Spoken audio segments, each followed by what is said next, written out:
Köszöntöm a kedves nézőket Münchentől Gyergyóremetéig, Csík-Karcfalvától Bécsig.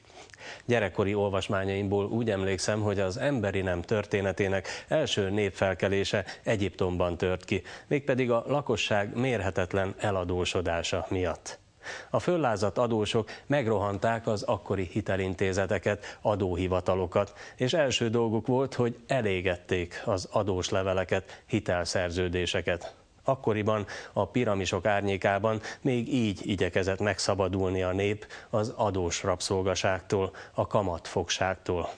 Teljesen nyilvánvaló, nem lesz más megoldás a mai nemzetközi adósságválságra sem. Sem adósnak, sem hitelezőnek. Zsákutcába jutott a világ, zsákutcába juttatta a gátlástalan globális haszonlesés, a globális uzsora politika. Az egyiptomi megoldást elkerülendő, le kell írni, törölni kell az adósságokat.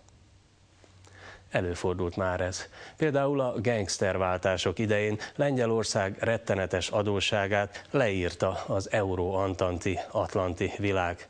Igaz, Lengyelország mindig antant szövetséges volt, a franciák, a britek, az amerikaiak mindenkori eszköze Németország provokálására kelet felől.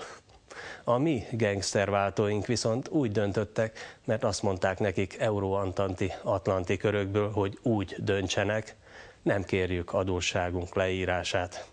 Mely rettenetes államadósságot a szocialisták, a Jánosok vettek föl Schwarzban, Janusz arccal.